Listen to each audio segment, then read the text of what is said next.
Good morning, good evening, or good afternoon, depending on where and when you're watching this podcast. I'm Thomas Fessler, my friends, and this is Disclosure Tonight. Happy Saturday, March 7th, the day of the week that we take our production time and turn it back to 10 p.m. GMT so we can have a nice disclosure tonight at the appropriate time for our friends across the pond. On that note, let's go ahead. Before we get things started here, got a lot of stuff again to talk about. I'm blessed with that today, and we're all blessed for that matter. Let's go ahead and find out who the heck is in the chat right now and see who's out there. We have Alien Biker and Amanda's out there. We got Andy W. and Anne Marie. Banana Booey's there along with Black Rectangle, Brains, Daz, and Digger Dog. Good to see you, my friend. Ed Brown's out there along with Eliza Teal, Eric Roth, and the Gurus. We got Firefly, Flavio. Good to see you, my friends. Gray Hair Discoveries, Jericho. John Smith is out there along with Julie Boyce, Kathy, Malora, Max Metal, Niles Guy, one of our resident pit bulls. Yes, that's right, my friends. He's a mod. Watch out. He'll use El Kabong on there if he needs to. Randy Robert John's out there along with Roni Deal. We got Sam, Scooby Dooby Gooby, Steve Hines, Steve Mateo, We Beasties, my friends. And of course, X42B. Good to see everybody on that note. Mike, how you doing, my friend? Well, Mike may have had to step away.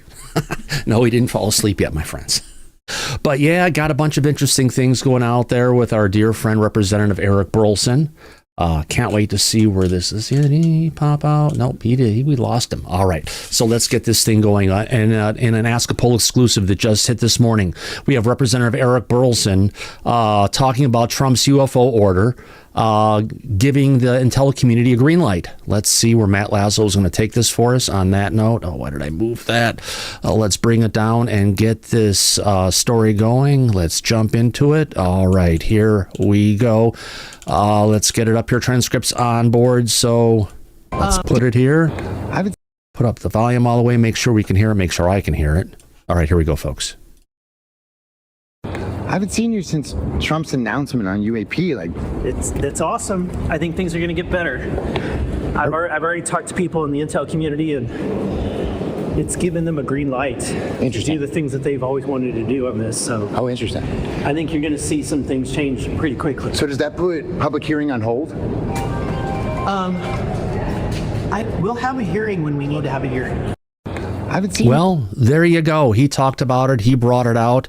And unfortunately, it doesn't sound like we've got any kind of a hearing coming in. But you know what? If we're going to have a hearing, we need to have stuff to go ahead and talk about. We don't have it just yet. Eric Burleson, as we talked about last night, has gotten access to the Pax River naval base on the east coast of the United States, looking for stuff. He's not talking about what he's seen until he's gone to all the different locations that are out there. Can't wait to see where this all is going to be headed, you know. But this isn't the last thing we've got from Burleson. Let me get back into the studio. Where am I at? Jesus Christ. All right, let's get back to the solo again, and let's get into our next piece. Interesting day here, to say the least. I'm supposed to be here. All right, here we go. Coming in. Where is Eric Burleson? Eric was over on a broadcast today over on Reddit. We've got some clips from that. Let's go ahead and get them up here. No, we're not looking for that one, not that one. It'll be here in a second. Hold on. All right, our first clip coming to us from UAP Janes. Someone from... Yeah. It sounds like he may have been threatened. Let's see where this goes. Some people have taken this in different ways. Let's go ahead and jump to this if we can and play this clip. All right, here we go, folks. Why do I keep on moving this? I got to stop doing that. Okay, let's bring it up and let's see what Eric Burleson has to say in this short clip. We've got a bunch more of his clips here, friends. So let's get to this. Let's get to it. Here we go. Someone that had experience in special forces and the intelligence community. I was running by the list with them, and they said you need to take those two names off your list and never talk about those two people ever again. If you and they said they would have no problem having you killed. Someone from... Oh, wow. They would have no problem in having him killed. Let's just listen to this one more time. Here we go. Someone that had experience in special forces and the intelligence community. Okay, someone is experience in special forces and the intelligence community. I was running by the list with them. Running by a list of names, apparently. And they said, you need to take those two names off your list and never talk about those two people ever again. Sounds like he needs to bring those names up. If you ask me, holy cow. If you and they said they would have no problem having you killed. Now, it's not him saying that you're going to get killed. It's not that he was delivered a death threat. It sounds like, more than anything, he was delivered a warning. Looking to anyone in the back have anything you want to say on this? Daryl? Anybody? Sounds like a death threat to me. I mean, Yeah. Yeah. Well, he said they would have no problem killing you, right? So if it's they would have it. It's not saying my people. He's talking about a third party. So sounds more like a warning. Ed, go ahead. well, it kind of reminds me of Bob Lazar, too, when he did his first interview. Maybe it's an insurance policy of these guys, you know. You out the fact that someone's out to get me, it may protect you a little bit longer. Yeah, that's true. But, you know, if the names are out there and they're so deadly, I say bring them out. Nick? I mean, eventually, I just hope Burleson gets to the DOJ and the DOJ tries to investigate this. If the DOJ investigates this, Thomas, it's all over, basically. Yeah. If Potentially, yes. And it sounds like if that's the case, Burleson should talk to it. But the thing is, again, he was warned, hey, if you don't take these people's names off, you could get taken out. But interesting. All right. What would be the president's response to this conversation? He would probably not push back on it. He would probably support Burleson and give him whatever kind of protection or zone into this as much as he could. You would hope. You would hope. Well, yeah, we'd hope.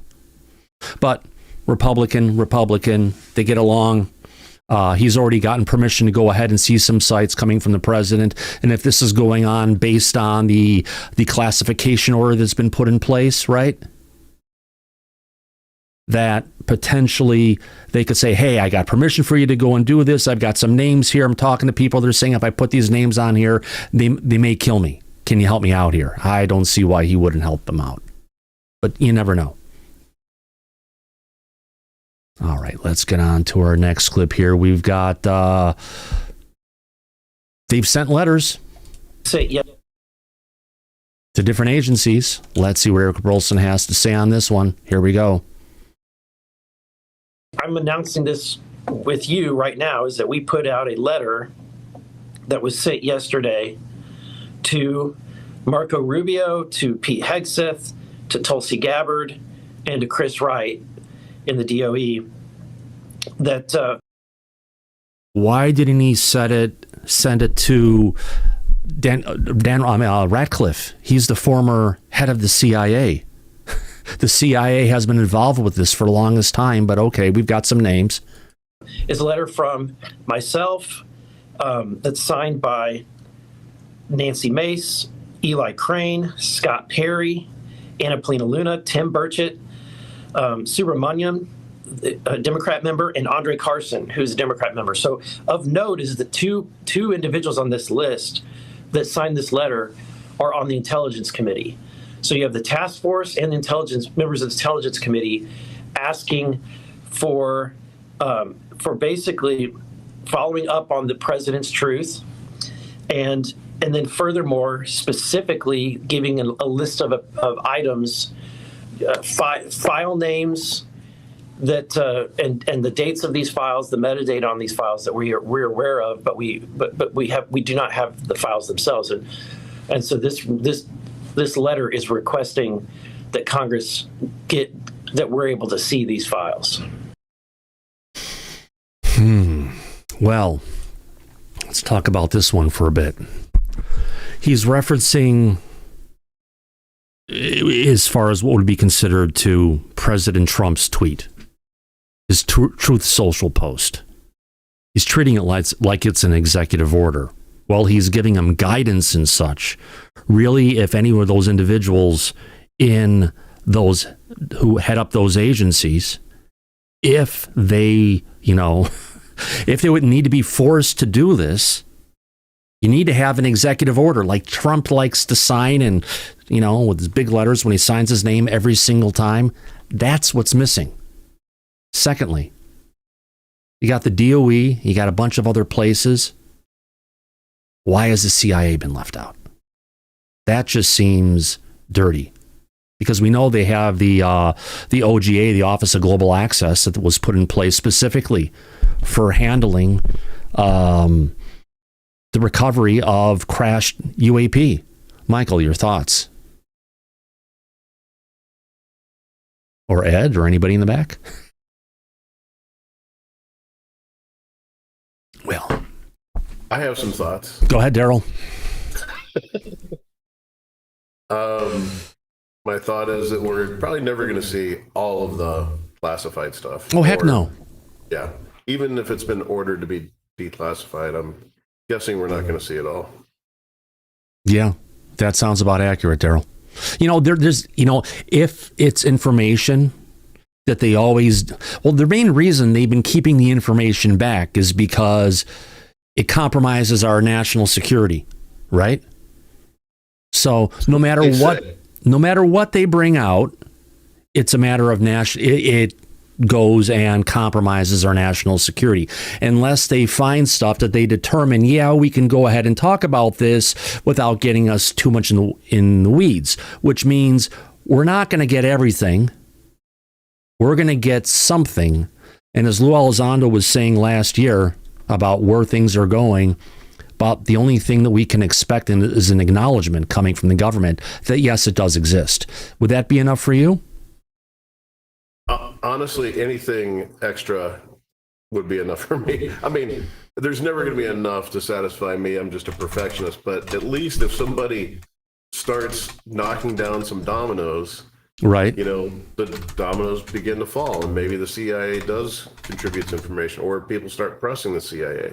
I think the media has a lot to play in this, because the media is the only body really that is getting the word out on a national basis. Like, this interview, it's not on Fox or CNN or any of the other ones, but as long as you're getting some traction, and the big media picks it up, that's a positive, because then it puts pressure on all the other people to disclose. So hopefully it does. If they keep it up, we just need more Peter Duceys. Exactly, to ask the questions and to follow up on the questions, and I'm sure he probably will. Let's see if I got this right. Did I type it right without looking? All right, is an acknowledgement of UAP and aliens good enough for disclosure? Heck yeah, or hell no. Hey Google, set a timer for 1 minute and 30 seconds. All right, 1 minute and 30 seconds. Starting now. All right, folks, this is your opportunity to go ahead and tell us what you think. I know if you're on a television set, I'm sorry you can't vote, but let's go ahead and put on the infamous pulsing logo sound effect that we've got a survey going. Well, look at this so far, Daryl. We've got a 70-30 split. 30% of our audience is saying, yeah, that's good. Actually, almost a 40-60 split now. Is it good enough or is it not? But the hell knows. Are still not, are still in control. It's bouncing all over the place. There's people voting on either side. We got 39 votes in with 1 minute left, folks. Let's see where we can take this one. Personally, I'd like to have more than an acknowledgement, if you know what I mean. We need more than that, Daryl. Yeah, I mean, I'd love to have, a lot more, but I mean, we're getting drips. I'd rather the drip become a drizzle, and, we get more, just get the ball rolling is all I'm really hoping for. So, in other words, take your finger out of the crack in the dike. Let it start leaking, let it start pouring, and let it... out of there for sure. All right, folks, we got 15 seconds left before we shut this one down, and it looks like the hell knows have it versus the heck yes. It's close to a 60-40 split at this point. We got 63% on one side, 37% on the other with 60 votes in. It's not going to change, and by the sound of that timer, it's time to end the poll, and there we go. Okay, Google, stop. All right, we got it. There we go. There's the final results as I turn off the pulsing logo because I took my Adderall today and I didn't forget. You know, I love, yeah, I got to have surveys, my friends. It's always great to see where our audience is. Sometimes they will surprise us, though.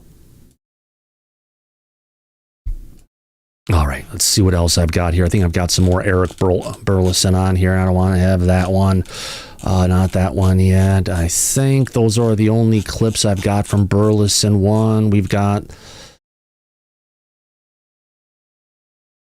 All right, we got one more. It looks like... Did I... No, this is a little bit... all right. Oh, okay. So a few years ago... Okay, so he was talking with someone in Special Forces and Intel. That's the one we just covered. Is there anything else here from Burleson in my list of stuff? I thought I had another one. That one. That's good enough right now. Let's go ahead and... Sorry about scrolling too fast, everybody. Okay, this is an interesting one. Let's get the one here. UAP Gerb was back in the skiff, and he brings up an interesting point that a lot of streamers out there have taken out of context, and can't say he's right on everything, because we got another piece where he says, let's just get to this first video clip here. Let's throw on the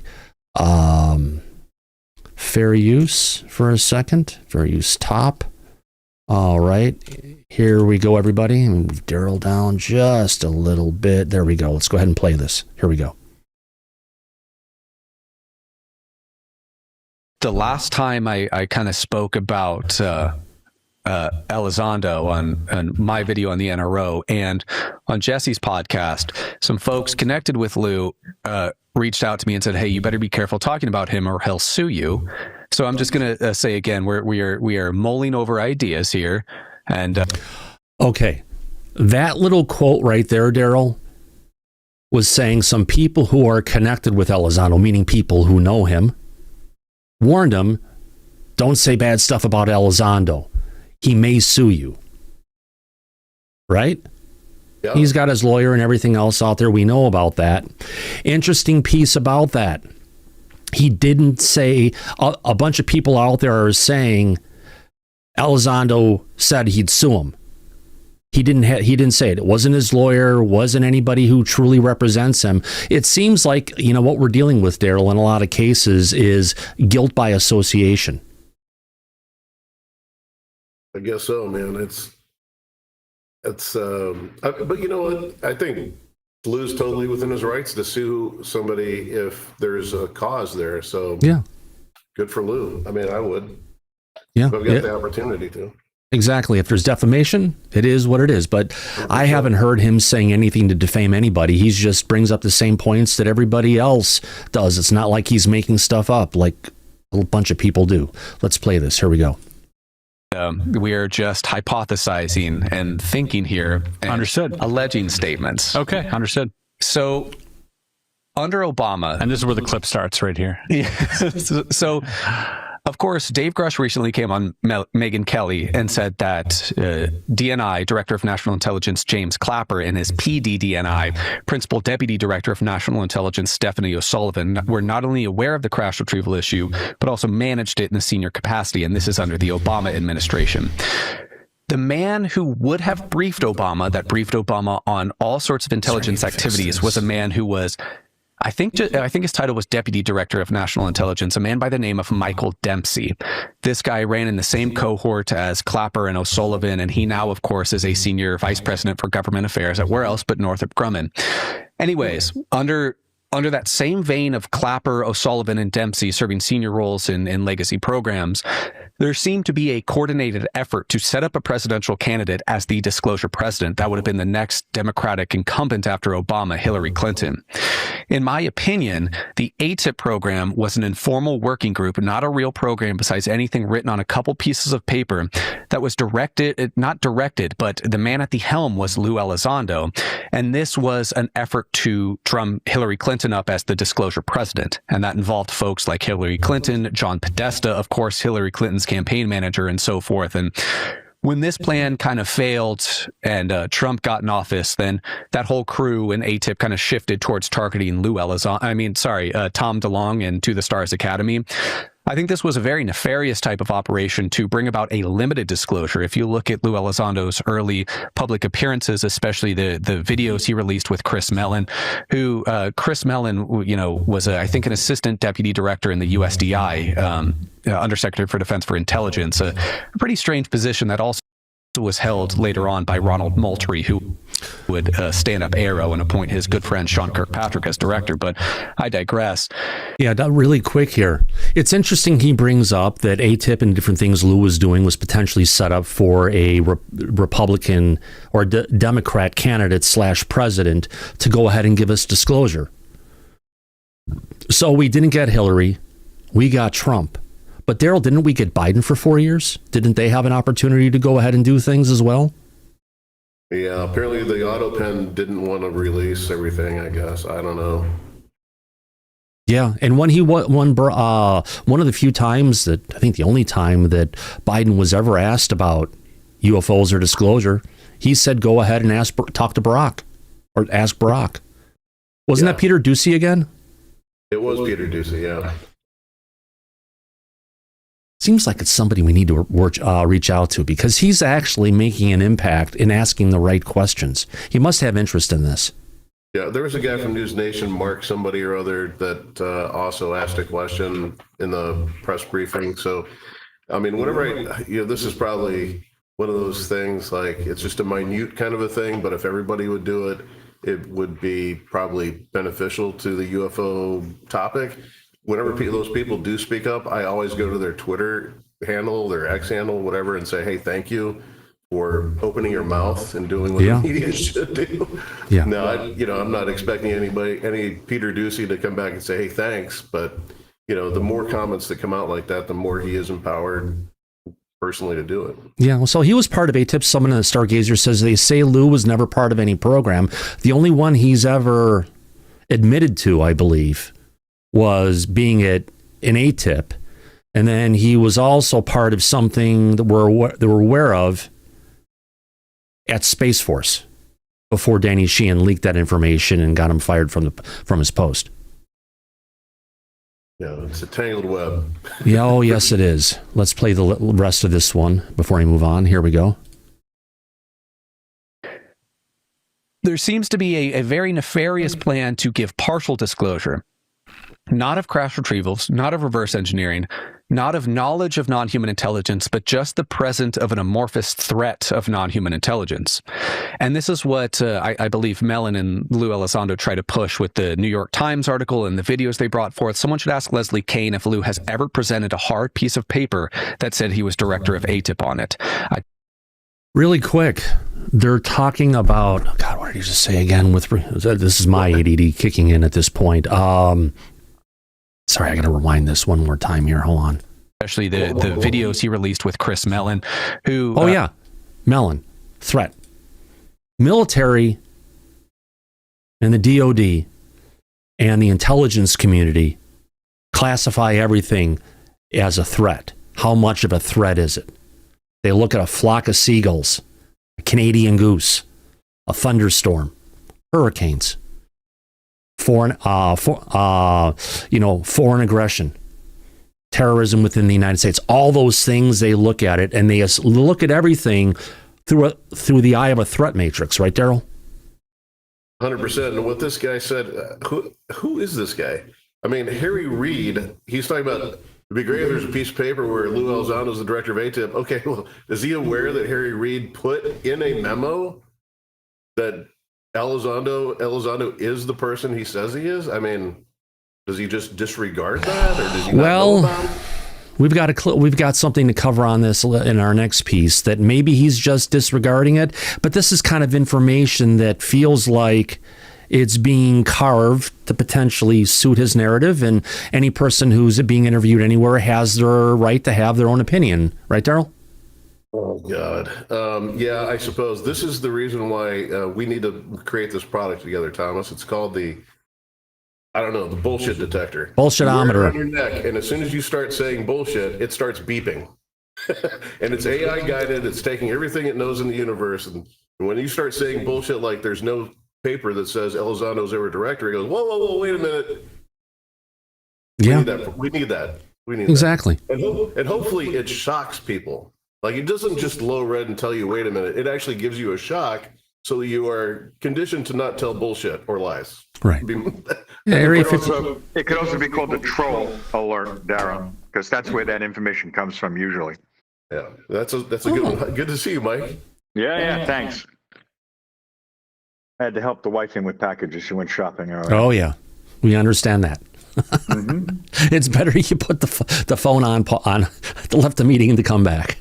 Yep. All right. I said I'd be back, but yeah, I'm back now. All right, let's continue this. this. Are we covering Gerb? We're going after Gerb right now, talking about some of the things he was bringing up right now. He was saying it'd be nice if there was a piece of paper out there that said Lou Elizondo was in charge of ATIP, but as Daryl brought up, we have the document, we have the letter that was sent from former head of the Senate, Harry Reid. Harry Reid confirmed it in writing. So yes, there is proof out there. Yeah, exactly. Regardless if the trolls want to accept it or not. Yeah. Other people and this is Didn't what Jay Stratton say he worked with Lou, and yeah, the comments that when they say stupid things like this, it could be easily debunked. Yeah, but again, it's someone with their own opinion taking it, and I've got, besides this, we'll get through this, I've got some other interesting piece on here where there's something's been just twisted a bit more. You know what they say about opinions, Thomas. You're either like assholes. Everyone has one. Now everyone has two. They're either talking out one or the other. Exactly. All right, here we go. I believe Mellon and Lou Elizondo try to push with the New York Times article and the videos they brought forth. Someone should ask Leslie Kane if Lou has ever presented a hard piece of paper that said he was director of ATIP on it. I challenge you, you will not, because ATIP was not a real program. If anything, ATIP operated in a weird cover between the OSAP program and the UFO legacy programs to further this weird limited disclosure mission. It's a very strange... Lou had said that he was instructed in the morning to go ahead and shut down OSAP, leaving the ATIP portion. By the end of that day, the only thing, when he shut down all of OSAP, the only thing left was ATIP.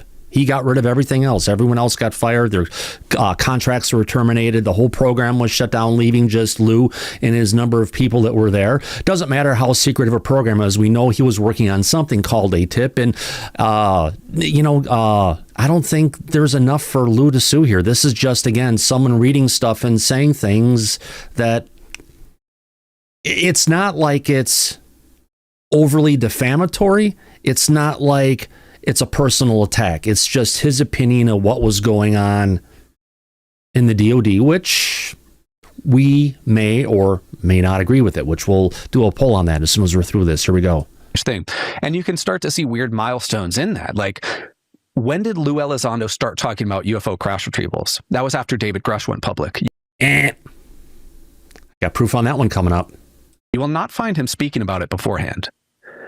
Well, let's be honest. The first place that Lou Elizondo talked about crash retrievals was here on Disclosure Tonight when I asked him about Roswell.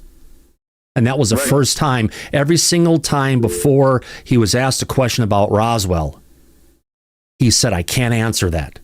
So I said, Lou, in your personal opinion, did Roswell, as we know it, happen? And he said, yes, absolutely 100%. And there's other cases of this. Let's get into that. Coming from Joel Murgia. All right. So, all right, here we go. All right. When did Lou Elizondo start talking about crash retrievals? He said that was after David Grusch went public. Why is that off a little bit? There we go. After he went public, you will not find him speaking about it beforehand. Andy, before we get to the details, what say you? Yeah, I just wonder, it's if Lou is bound by his NDAs and he's going up to the limit on what he can talk about, he can't say very much more than he is saying, I would guess. So how is he supposed to provide proof that he was part of these ATIP or whatever else. It's very easy for somebody, any one of us, to come on and say, "Oh, I believe this of Lou, I believe that of Lou."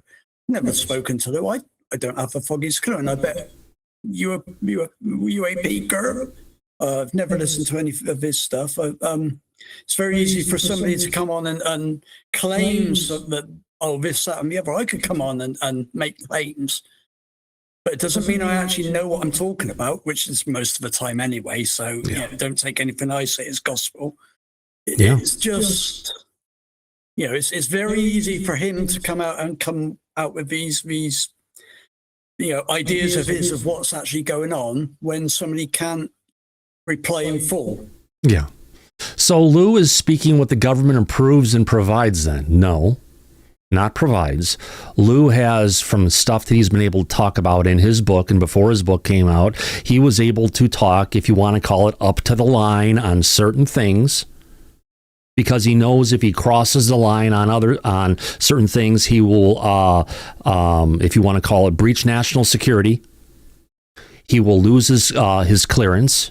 And, he's a patriot. He loves his country, so he knows what to say and what not to say. So in some ways, yes, Lou is muzzled by the DOD and the agreements he's put in place. And we've known, many people have said before, even coming out of Burleson before this, that people who talk too much get taken out. So back to the different points we got here. So about the statement again.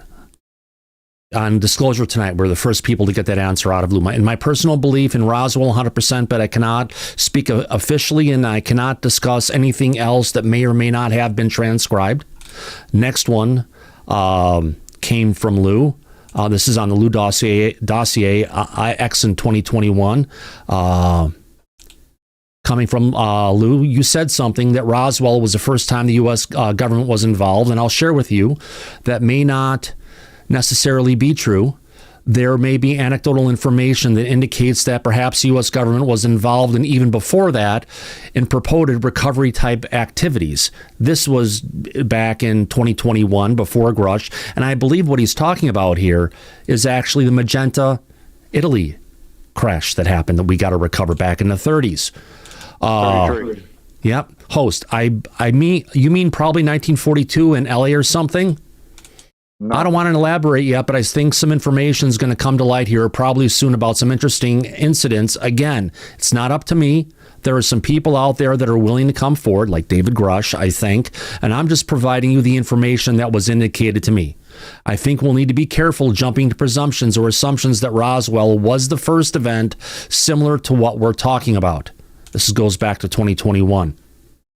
Our next one. UFO Joe caught this one. I think people would be surprised, and this is from May of 2019. I think people would be surprised to know there's more to Roswell than I think most people are aware of. Some people are aware of it, but there's more to Roswell, and there's other similar incidents that are equally compelling. That's Lou Elizondo on the UFO Garage in 2022. Fast forwarding to May of 2019 on Tucker Carlson. Do you believe, based on your decades of serving the U.S. government on this question, that the U.S. government has in possession any material from one of these aircrafts? Whoa. I do, yes, Tucker Carlson to Lou. You think the U.S. government has debris from a UFO in its possession right now? This is where Lou clamps down. Unfortunately, Tucker, I really have to be careful of my NDA. I really can't go into a lot of more detail than that. Tucker Carlson's okay on that one. But simply put, yes. So he did answer to that question. His answer was... There were press retrievals. Yep. To Tucker Carlson. Do you think the government has debris from a UFO in its position? But simply put, yes. And there's a lot more instances than this that has happened before that time. So again, we're putting Lou in a particular light, saying none of these different things happened, but there's facts, there's information out there, and it's we just like to make sure that we're bringing the truth to light. So let's get back to this piece. I believe we're about here. And so it seems like that whole crew has always been on the back foot trying to further this weird limited disclosure mission. It's a very strange thing. And you can start to see weird milestones in that. Like, when did Lou Elizondo start talking about UFO crash retrievals? Okay, we heard that this was one. after David Grusch went public. You will not find him speaking about it beforehand. And so it seems like that whole crew has always been on the back foot trying to play catch up now because a dishonest and incomplete disclosure plan was at play to drum up Hillary Clinton like this. And the bridge between Clapper and the bridge between Lou Elizondo, I wonder who provided Lou Elizondo the top cover for the ATIP mission. I'd like to know where the information about, we've heard about Hillary Clinton wanting to bring stuff out. She said she was going to bring stuff out, but how this all ties into ATIP, and Elizondo, I think this just has to be, people trying to speculate and connect the dots, Mike. They're all full of shit, Thomas. But listen, let's set the fucking record straight, okay? Number one, John Greenwald from the Black Vault, who's pushing his own shit meme coin right now, he has FOIA records stating that when Lou Elizondo was working for the Pentagon in 2017, when he was resigning, he appointed a person to replace him in ATIP. And those emails and those documents are a matter of public record now. So Lou was talking about the program and his replacement. Also, Lou was part of the television program Unidentified back in 2019 and 2020, 2 seasons, when he was working in TTSA. They discussed in that program, on all the episodes they did, about some of the recoveries that had taken place as well, outside of the U.S., as well as within the U.S. So this propaganda that's coming out of Gerb's mouth, he doesn't know his ass from his elbow, and his facts, he doesn't have any of them straight. Well, it sounds like troll bullshit coming out of his mouth. It sounds like someone who's got information that's not 100% correct. Rather than throwing names at the guy, he does try to get some stuff out there. It's great that he's getting out there and potentially talking about this as well. Daryl, your thoughts? Yeah, my thoughts are: what's the fucking point of this guy? Why do these people come up and just start sowing, these disinformation, sowing the seeds of discourse? Daryl, is that what you're looking for? All it does is retard the entire motion of anything that's out there. If it gets any news, thank God this probably doesn't. This doesn't end up on CNN either. Right. But, what's the point of this guy? Yeah, it's pushing the troll anti-Lou narrative, which is still going strong. And these people seem to be frustrated by the work that Lou has been doing. And they try to throw shit at him every chance they get. That's why I don't like hearing it. Plus, I could also tell you that Lou has not talked to Gerb. He never had a conversation. He's talked with me and Thomas, but he's never talked with individuals like this. He doesn't deal with trolls. So, and I didn't even honestly. I've seen a bunch of the stuff Gerb has done research trying to figure out where there's potentially crashed vehicles, where we're doing work on it. He's done a lot of deep dives into stuff. His interviews with Dr. Eric Davis were pretty good as well. So it's just a matter of the one word I heard in there when he was describing Lou. He said his crew. Mm-hmm. Don't need to say anything else. We know exactly where this information is coming from. Yeah. Yes, all right. Sir. Yep. All right. Let's play a little bit more of this and don't get too upset. And I would not be surprised if it was Clapper. Shortly before he left federal service, whilst he was serving as liaison to the NRO. No, I'm sorry. He left federal office and served as liaison to the NRO for TTSA. Lou served a very high position within the DoD under the USDI. This was a position that effectively does liaison coordination between SAPs, special access programs, at a very high level. This is one of the most cleared positions within the entire United States, second only to the U.S. Secretary of Defense, more cleared than the DoD SAPCO, or Director of the Special Access Program Central Office. So what are you saying? So some SAPCOs in the past include H. Marshall Ward, a former Air Force general, which if you look in like the Wilson Davis notes, which are kind of weird, kind of bizarre, but I still believe the fundamental facts of that are true. The director of SAPCO gave Thomas Wilson direct places to look within the USD AT&L at that time, Undersecretary for Defense for Acquisition, Technology, and Logistics, to look for UFO legacy program records. What I'm saying here is I would not be surprised if Lou has has not been completely forthcoming with his involvement in legacy programs before the ATIP cover program. So at what capacity was Lou involved in your hypothesis, we'll say, in your speculating? At what capacity was he involved in the legacy program? Yeah, let me just say this. I'm speculating. I'm playing a character here. It's all for good fun and games. Well, I think there should be a chance, the same chance Jeremy Corbell gave Lou when he and George Knapp were doing a review of the Age of Disclosure. And I'll say that if Lou Elizondo had a position within the legacy program, he should just come out and talk about it. I mean, it's a big pill for people to... Yeah, but Mike, that would violate national security, right? It would violate his oath to the United States government that he made. Lou is a patriot, and he has said time and time again he will not do that because of the implications. Now, if he got a letter or a executive order signed by the President of the United States clearing him to talk about some of his stuff, because probably some, not all of it, can be brought out, he would happily talk about it.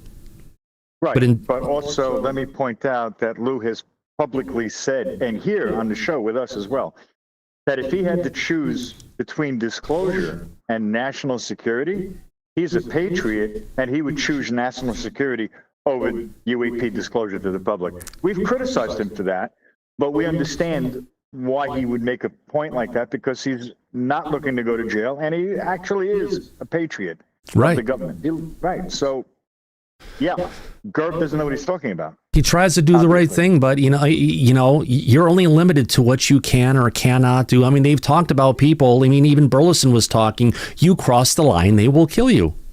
Right. They broke into Grusch'S house. Left a note on his kitchen table, delivering the message personally. Oh, they did other things as well. They got all of his personal documents all together within the house, inside the house, like birth certificates and his parents who passed away, things like that. They put it all in the garbage can outside on his driveway. Yep. And they also went and tagged his wife's vehicle so they could know where she was at all times. Right. So they did a lot of evil, nasty shit to the Grusch family because they were trying to put the fear of God into them. And they were surveilling his house, the drones and other stuff. So yeah, we got 20 seconds left. Let's hear the rest of this. 30 seconds. To swallow. Yeah. Have you heard from Lou at all after, talking about this? There was no. There was one point early on. Because if that's true, let's say on an if, there's no chance that he wants that information out there. No. But I also see like a path to sort of redemption. Well, there you go. There's a short clip that came from Mr. Koala. Thank you, Josh. We appreciate that. Great clip, though. Really gives us an idea, and I'm glad I was able to go ahead and get the information that came to us. The last time I kind of spoke about... Oh, sorry about that. Seems that to came be to us from Joe Murgia, Mike, where it gets into about, the first place Lou Elizondo went and, talked about Roswell and crash retrievals was here on Disclosure Tonight. Right. That's right. Yeah. But the trolls are not going to say that. It was nice of Joe to point that out to the public. Oh, God, yeah. But we're going to set the record straight every time they put bullshit out there because the public has a right to know. And they keep pushing it, but I don't know what they think they're going to accomplish because it never, ever goes the direction that they want it to. People see right through their false narratives and fake news. Mm-hmm. Hey, I think there may be a couple of people in the back that have their hands up. I don't know. Sure, yeah. Thank you very much. It'll be Andy first and then Ed Brown. Andy, go ahead.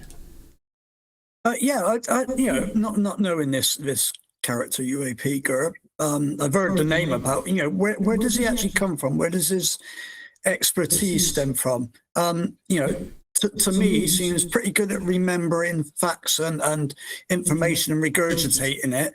And I commend him for that because I can't remember what I did for 5 minutes ago.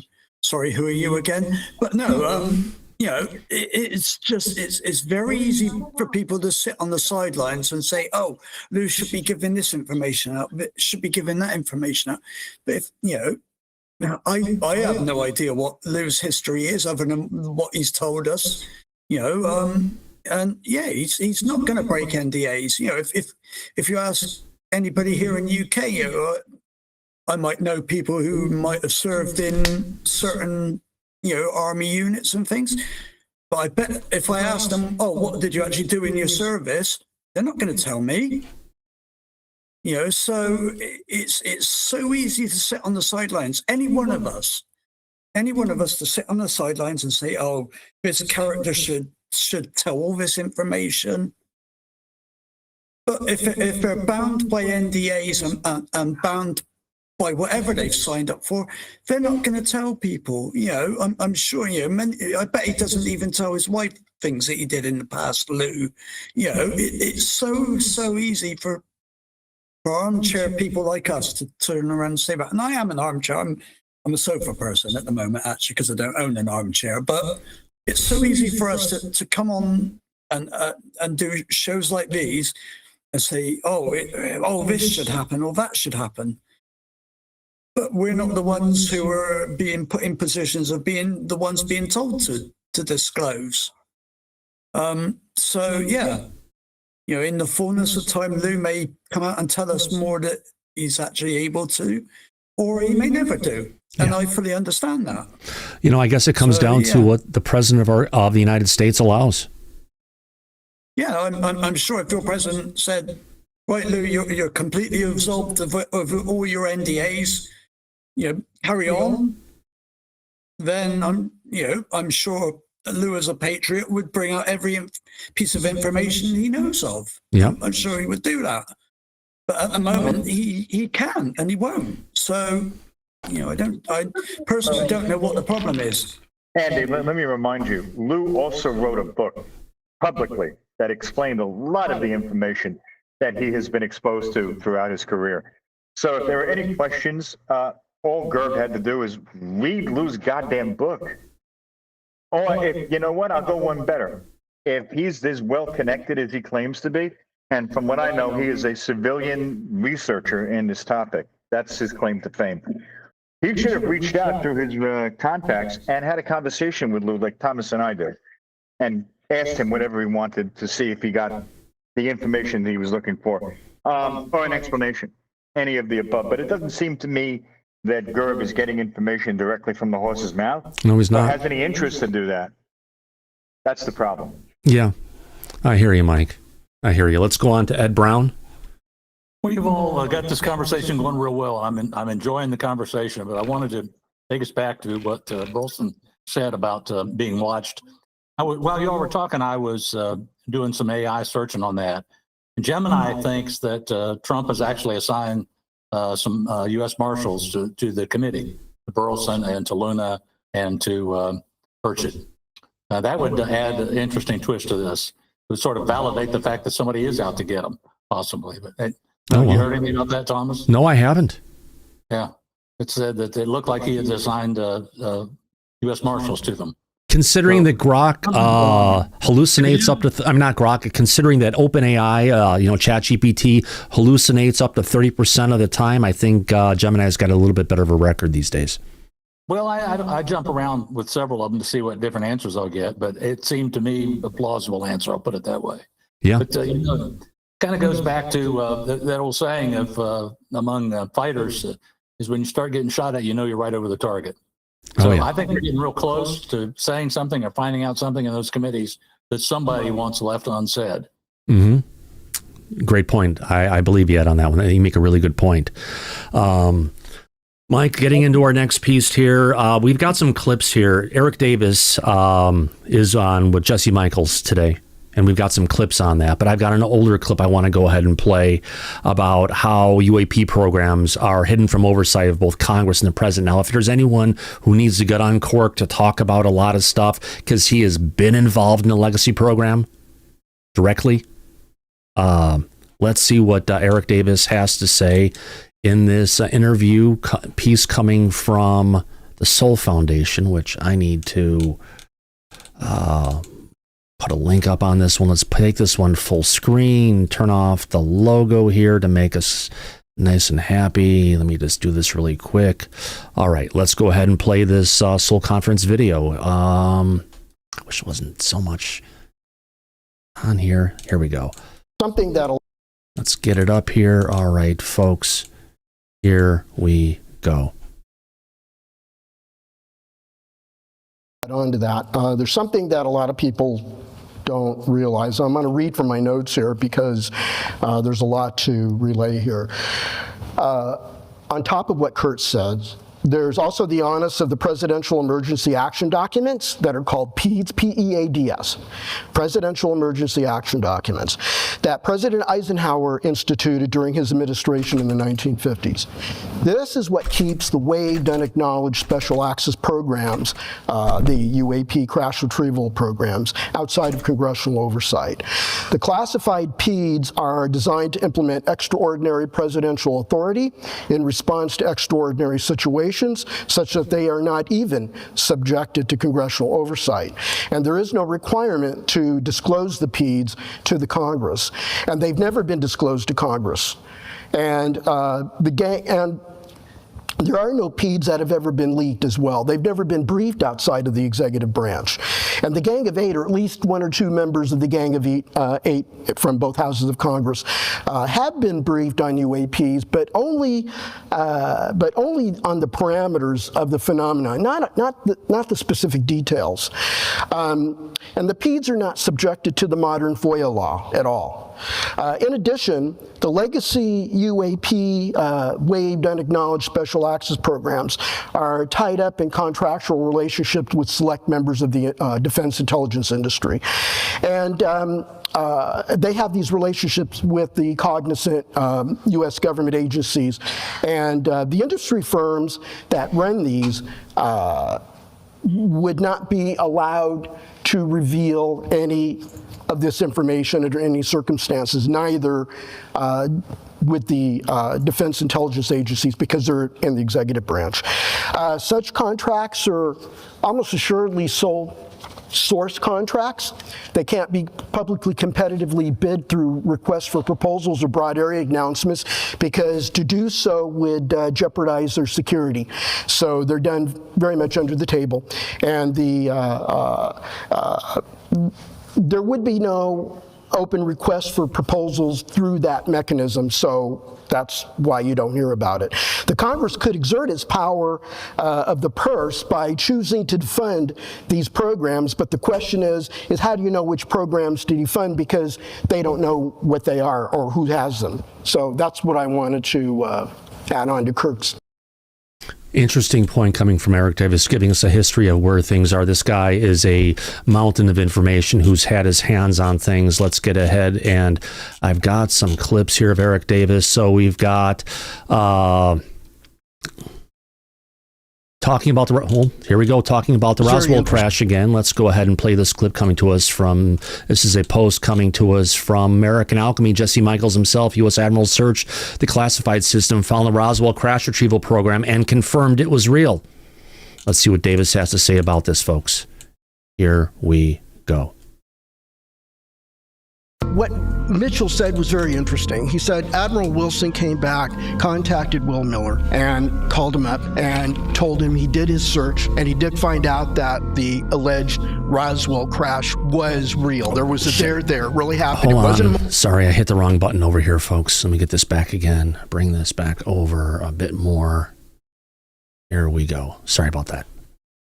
Rewind 5 seconds. And he did find out that the alleged Roswell crash was real. There was a there. It really happened. It wasn't a mogul balloon. It wasn't a raw wind radar test balloon project. It wasn't a weather balloon. It wasn't anything of that nature. It was a real craft of unknown origin that was adjudicated to be not of human origin or construct, and it crashed on the Foster Ranch in Corona, New Mexico, and it was recovered, et cetera, et cetera. So he didn't give gave Miller all the details, but he implored Miller to keep it to himself. Miller did not. He told Mitchell and he told Greer and probably the other woman the woman that attended that meeting with him at the Pentagon months earlier. So he confirmed the reality of that. I didn't get all the information from Ed Mitchell about what Wilson told Miller, other than this launched my interest in the crash retrieval program because Wilson just confirmed that it was real.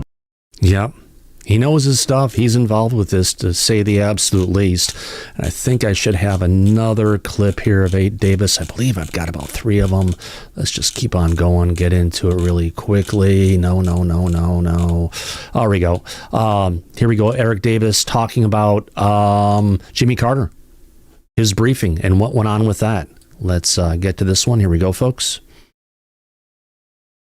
What happened when Jimmy Carter got briefed? I don't know what the aftermath is, but I know that Alonzo McDonald confirmed to several of us that in our group during that era, the OSAP era, that he talked to the staff that attended that briefing. He talked to Carter. And it happened. He even sent us the June, I don't remember the date in June, but I've got the document, but it's June 1977. It was an economic meeting in the National Security Council meeting rooms. But then when it came time for this classified UAP or UFO program briefing, they moved it to the Oval Office. Do you know what the nature of the meeting was? Wow, what we popularly known as Project Aquarius. And so I know that Alonzo did not dispute that was the code name. It might not have been, but it might have been. But he said, this was it. This is the real deal. This really happened. And by the way, I got from the Carter Library the attendee list for that date. And it shows the name of the regular meeting for the Economic Something Council, because that's what Alonzo McDonald's job is at the White House. So is that public information? The names of the people that attended were there. The only thing is 2 names and organizations were redacted. Out of all the lists, on 2 pages, only 2 got redacted. Can you send me that? Say again? Can you send me that with the redactions, obviously? I can send that. That would be amazing. There you go. So, Mike, at the time when President Carter was briefed on this, I believe they talked about it, that he was like completely destroyed emotionally and was like sobbing with his face in his hands for days. Because him and his wife, June, were highly religious people down south, down in Georgia. And when he got the realization of what the U.S. government has been sitting on, it really shocked his faith to the core, Thomas. So it was devastating for him at that time. Yeah. Interesting things, to say the least. You know, it's great, you know, if anyone could get uncorked to go ahead and talk about stuff, that would be Eric Davis himself. Let's see if I may have here another clip of Davis talking. Hopefully I do. If not, we've got a bunch of other stuff to go ahead and cover. Not there. All right. Let me just double check on this. Okay, You said publicly before that if the president declassified this information, people like Dr. Eric Davis and Lou should be able to come forward, and Dr. Jim Lukatsky, and talk in a hearing and tell everybody the truth about what they know. Correct. I'd have to agree with on that one. You need to. Now, one of the clips I've got here, Mike, I found that Eric Davis confirms that all 40 of David Grusch's witnesses aren't just witnesses, they're firsthand witnesses. Let's get into this. I think this is something that's been of conversation for a long time. Everyone is wondering what happened to those 40 people. Who are they? What do they know? We're not getting the exact details, but let's go ahead and play this clip again from the American Alchemy podcast with Jesse Michaels.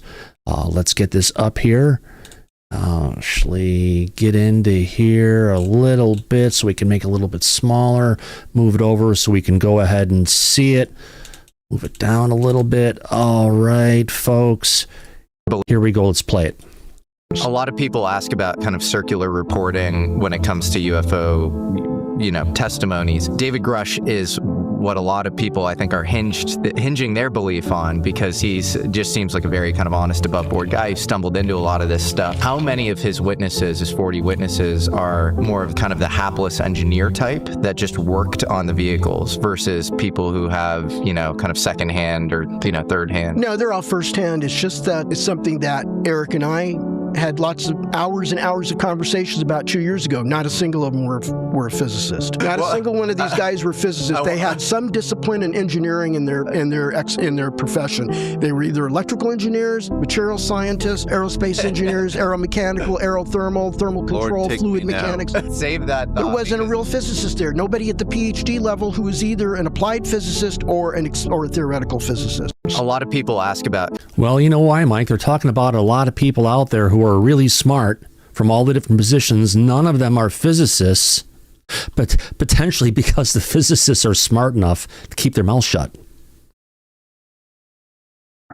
That's true. And Dr. Eric Davis, how does he know all this? Well, David Grusch said it publicly. He was put on to investigate and find those 40 witnesses. And Dr. Eric Davis was the one who guided him to those 40 witnesses. So he knows what he's talking about. Right. Smart guy. Yep. Yeah. And someone who likes to talk, and more importantly, I guess, likes salads. He loves his salads. Oh, gosh, Trying to watch yes. his weight. Yeah. All right. Oh, we got that one. We got that. What else have I got here for UFOs before we start things being blown up? No, not that one. Not that one. No, not that one. We got that one. All right. Okay. Space news. This is coming from NASA administrator. Some interesting things going on. NASA is getting shucking up really good, and it's about time. Let's get to this. Here we go. NASA Administrator Jared Isaacman says, we haven't forgotten the days of Mercury, Gemini, and Apollo, where the average launch was every 3 months. We're not going to follow the previous administration and launch every 3 years. This is talking about trying to get Artemis back on target. And I think, Mike, before we can get into this, I think the only way that we're going to be able to hit those deadlines and hit the launches that we want to hit is going to be able to go ahead and leverage Elon Musk's SpaceX and the Starship platform. Right. That's our only hope at this point. Well, now NASA needs to realize that and move forward. I think he has, because NASA just changed the funding, or at least for the legislation that, if you want to call it, enables and governs the Artemis program. There was language that was put in through lobbying coming from the head of ULA, United Launch Alliance, who said that one company couldn't get more than 50% of the money, or the money's going for the launch platforms and everything, making sure that smaller companies like ULA and others could go ahead and actually get a bigger piece of it. But if they don't have technology that's lined up, they don't have technology that's ready today to push this forward, where they're actively launching on a regular basis, we'll see, Randy. They've got another launch coming up in about 3 weeks, and I'll bring up a picture of the latest Starship that they're preparing. It's looking awesome. Let's move on again. It's about fast iteration. It's about blowing things up, learning, making major design changes on the fly as needed to go ahead and get there. Let's get to it. Here we go. And will Artemis launch? Good question. President Trump called for the return to the moon during his first term when he created the Artemis program. NASA expertise, our engineers, our astronauts, our leadership understand that you don't just go from a flight around the moon to landing on the moon. We didn't forget our history books. We know that we had Mercury, we had Gemini, we had Apollo, we had the space shuttle, and you know what? We were launching those rockets on average every 3 months. The time that Apollo 7 splashed down before we launched Apollo 8 around the moon, you're talking about 2 months, right? We don't know what I don't want to speculate on prior administration. Quick thing. They want to get rid of the SRBs, the solid rocket boosters on the side, Mike. Right. Because they can't control them. They're not as safe as they want for putting people up there. Right. So big changes coming to the existing platform. Let's see where they can get it. Here we go. Plus the clock is ticking for them. They have to be up on the moon again by 2028. They're running out of time. a little bit more than a couple years. But if I can really quick, it looks like, Mike, we had a super chat come in. I want to thank Amanda. 3591. Thank you for covering everything that you do. Thank you very much. We spend a lot of time trying to find the latest stories and do research to go ahead and bring the latest UFO news update. And, and sometimes we're covering science. We'll get into some other global issues that are going on around the world because there's crazy things happening everywhere around the world. Even new stuff I just heard today. I'm like, oh my God. Oh, let's finish this one off before I get ahead of myself. Of what they're thinking, but you do not launch a moon rocket every 3 years. So President Trump gave us the national space policy. He aligned whole of government around how we're going to achieve it. Congress gave us the resources. President Trump's one big beautiful bill gave us the plus up in human exploration to do what needs to be done, which is not launching moon rockets every 3 years, not making giant leaps from around the moon to landing on it, but to do it in an evolutionary way. This is how NASA changed the world in the 1960s. President Trump is giving us the means to change the world again. So NASA needs to change, in other words. Right. The way they build stuff, the way they engineer it, the way they launch it. Rather than trying to get everything right without actually putting it up there and praying. I mean, maybe we'll have a launch of Artemis 2. an empty with an empty capsule. Maybe we'll have that in April if we're lucky. Productive. Yeah. All right, let me get back. And we got a bunch of other stuff to get here and cover. All right, I got another clip from Robert Bigelow talking about consciousness, how it survives death, backed by near-death experience research that he's been heading up. So let's go ahead and get this little clip in. They say the UAP, it's consciousness, is what they've said many a times, right, Mike? Oh, absolutely. There's no controls in those craft. They seem to be operated telepathically. Yep. And we've heard that before. So yeah, you're right, Thomas. Absolutely. Let's play this clip here of from an interview with I believe George Knapp again. So let's play this clip. Here we go, folks. Let's get to here. Move this around a little bit, make it a little bit bigger. I don't know. I can't get it in one place and just keep it. That's just me. All right, let's bring that down, move that back up again. All right, let's play this clip coming from Robert Bigelow. Here we go. And especially if they get to a point to where they have enough conviction, they say, yeah, this is now what I believe is real. So if you could make a dent in that, if you could elevate the discussion, support research that establishes beyond reasonable doubt that consciousness goes on, that we don't die, you could effectively decrease people's fear of dying. You could help people get through grief, and maybe make a difference on what they end up doing here to benefit them on the other side. I have to bring up something really quick. What George was just talking about is called psilocybin. They found if they give people the magic ingredient out of magic mushrooms, that's how they think, that's how they come at stuff. So it also helps with PTSD and a lot of other mental issues. Helps with addictions and a bunch of other stuff. It's like, the magic ingredient that's missing from the manual of what humans actually need to do stuff that we lost through the major global catastrophes that happen on a regular basis. Here we go. Many different kinds of connections like that. That's right. And all, any of those are such. It's so powerful. You could pick any one, and that's a big deal.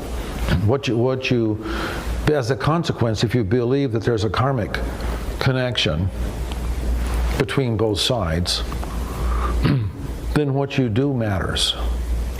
For better or for worse, it matters. What evidence exists for you? What convinces you that there is another side and that it's worth pursuing in a scientific and academic sort of a... Well, you just went through some of the list. I think you start with near-death experiences. Those are very, very profound. Not everybody has the full Monty and a full near-death experience. Some people don't have any kind of experience. and they've gone into a near-death situation, but they don't have the experience. Reincarnation, there are cases involving very young children that are, and Ian Stevenson, his book, 22 Cases Suggestive of Reincarnation, is a classic, and he had researched 2,000 cases. That 22 was just a minuscule sampling of all of his research and work.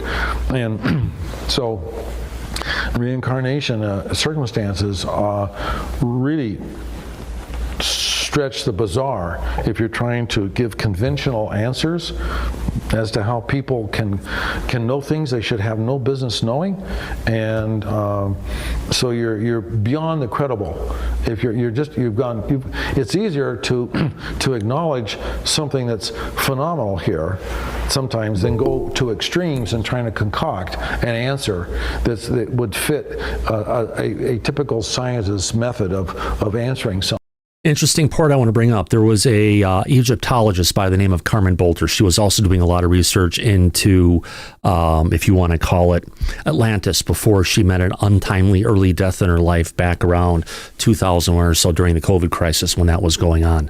Poor woman, phenomenal person, but she had memories of being a child of the royalty, whatever it was, back in ancient Egypt, thousands of years before, to a point where she was able to go to a location based on where other buildings were, telling people to go ahead and dig here. There's a building here we need to find, and exactly where she said it was at, that building was there. So this goes on. There's many times where twins come back and it's like the reincarnation. They have the memories of another pair of twins or other people. So this whole reincarnation thing kind of happens, and it's just, it's an interesting way to see stuff. Some people believe it, some people don't, but there's no way, Mike, that people could potentially have these kind of memories, know where things are, know what people did in the past, unless there's a tie between the consciousness that they have now and the consciousness that was around,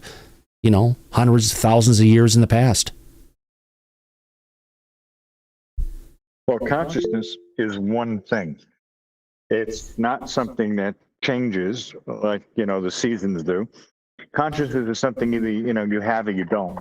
And right. We know it exists. So people that have memories from a different time, it's very interesting because, and if the information out, like you just said, that she said there was a location of something and it was there, then obviously that should carry a lot of weight to show people that there's something to this that really is real. And more information like this, I believe, is going to come out, especially if we have good disclosure and we get more information that the government has been sitting on. Mm-hmm. We'll know more about what they know, and they've been hiding the entire time. So, there's a lot to this. Bigelow's on the right path, I think. Oh, he definitely is. He definitely does. Let's listen to the last part of this. Alice, your hand is up before we move on. Yeah, one of the strongest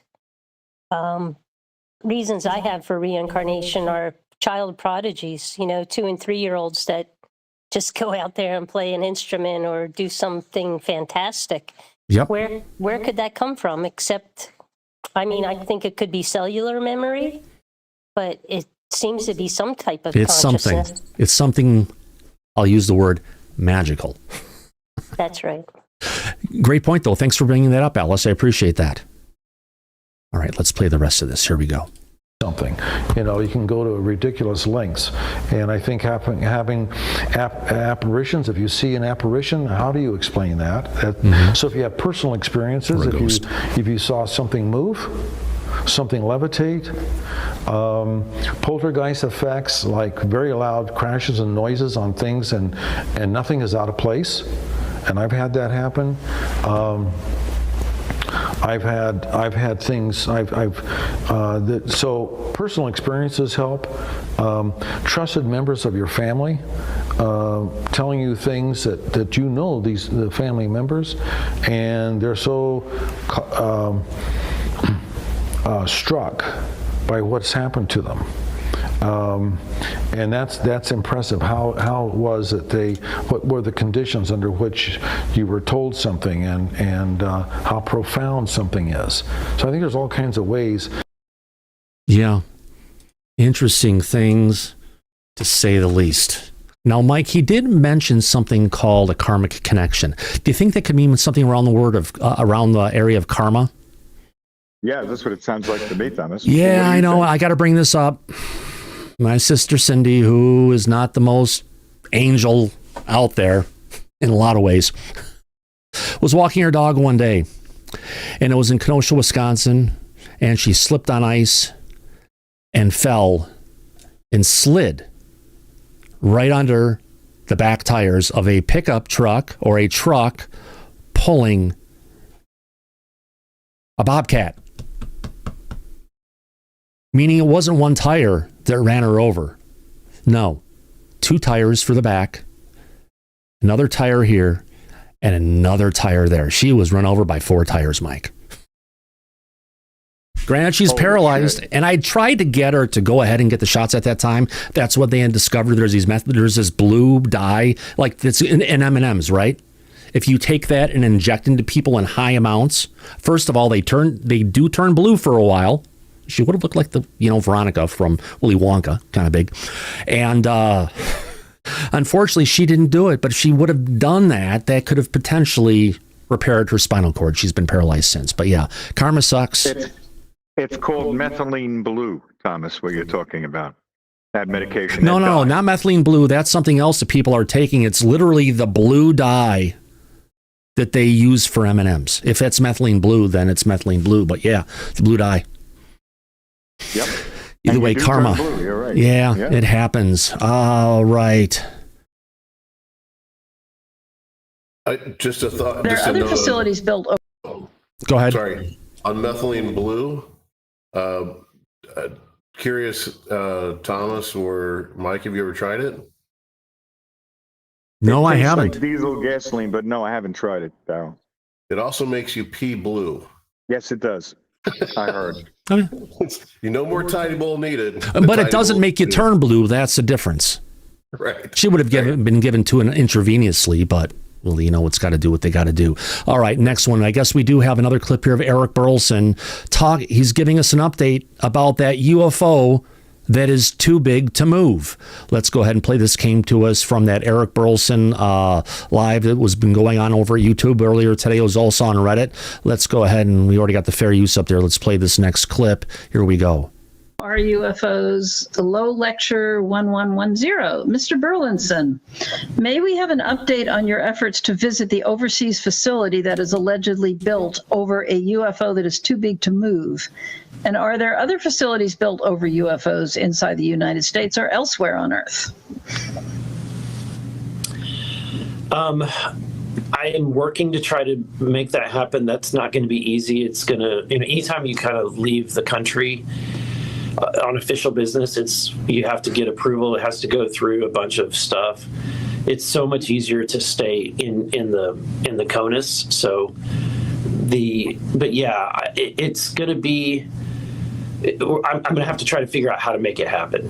And what I have been told is that the facility that is often cited that people on the internet that people think is the one is not it.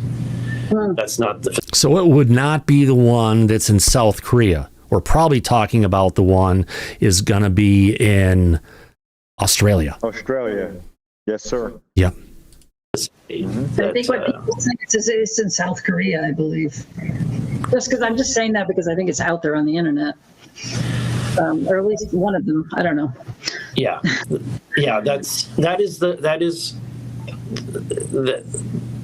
That is the narrative on the internet, and what I've been told is that's not the location. It's not. Okay. He's right. So if there's any questions people have on that, he stalled, thought about it for a bit, made sure he was going to say the right stuff he could, right? Right. And then finally got the answer out of it. Yeah, he told everybody where it wasn't, which is a big piece of the puzzle. This reminds me of Pinocchio from Shrek 2. Yeah. The heir is human. I don't know where he's not. Right. Listen, I'll take it. It's a good piece of the puzzle. Yeah. Oh, there we go. We got another super chat coming in. This one coming in from one of our longtime supporters, Faze Will. Thank you very much, Faze Will. We appreciate your love and support. $10. Love you back, my friend. Hopefully everything is going great with your Cybertruck. Great vehicle. Can do a lot of great stuff. My good. Thank you very much. Every dollar that comes in Disclosure tonight goes back into our production fund. I'm humbled and thankful for that super chat, my friend. Let's get back to this now. See what else we can get going here. All right, if I can get my mouse, what do we've got? Okay. All right.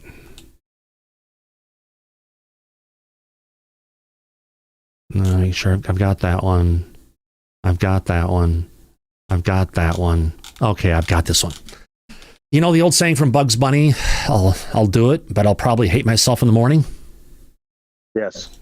Well. That was a classic clip. Yeah.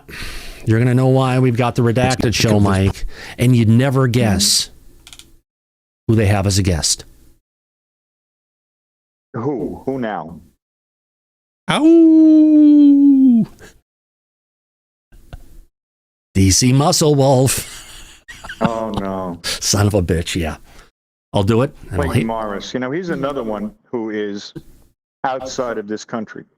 He left the United States. He did, really? Yes, he operates his show far, far away from the continental United States. I did not know that. When Eric Burleson said CONUS, that is the government term for continental United States. All right. Yes, sir. So he's outside in Portugal, I believe. Yeah. Well, Dr. Stephen Greer, angels and demons don't require flying saucers. Reminds me of that saying from Star Trek where Picard said, "Why does God need a starship?" Why does God? Or yeah, that was Picard. That wasn't Kirk, right? It was Kirk. Why does God need a starship? Right. He doesn't. Get lots of money. Yeah. But doesn't mean we've got the old thing that Eric von Daniken talked about, cargo cult, right? That's something where you have established norms within your society that when you see something you don't quite understand, right? You take it and you align it to something within your knowledge complex. Meaning if back at the time when they saw some of these things and they thought it could have been angels and they thought it could have been demons based on the visual representation of what they're seeing, that was the only thing within their knowledge base at that time, right? Correct. That could have identified what they were looking at. Exactly. So let's get to this point. Here we go. Let's see where this will take us. What do you make of this pushback report on these interdimensionals and demonic pieces of this where the Pentagon is saying we can't release that to the American people? Like, what would happen if that's released to us? That we would learn that there are interdimensionals and demonic forces? I think many of us already believe that and know that. Well, the problem here is a confusion amongst the various phenomena, plural.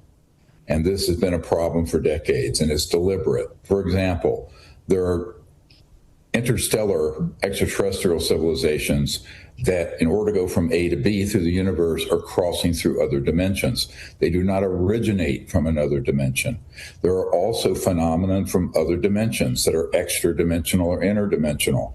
These are deliberately being conflated and confused to gaslight low-information people in public life and in the media for its psychological warfare value. That's it. Now, to unpack that, you have to understand that beginning in the early 90s, I discovered that there were people who had an agenda related to their religiosity as opposed to religion per se, to try to confuse and conflate all of this together. Now, the biggest part of this is also that at least 80% or more of the UAP seen are our man-made reverse engineered craft. But even the extra-dimensional and interdimensional phenomenon can be stimulated from advanced electromagnetic systems that can pull something out from one dimension into this one, and that has been weaponized by covert human operations. So I think... Really good point, Nathan Forrest, you bring up. Good and evil is a human construct. That is absolutely correct. You can't take any kind of part of humanity, good, bad, caring, hateful, etc., right? And put it on these things because they are so alien to what we are. The two just don't cross over. It's like trying to take emotions of a human, right, and align it to a praying mantis insect. There's real-world examples of that as well, Thomas. Look at when a lion eats an elk in the jungle. Is it doing it because it's evil or it's trying to survive? When a farmer has animals that is used for food production, is the farmer himself being evil by killing those animals? No, the answer is it's a human construct, like you said. Right. And you just have to keep your mind open to that and try to keep them out of our particular silo. Alice, go ahead.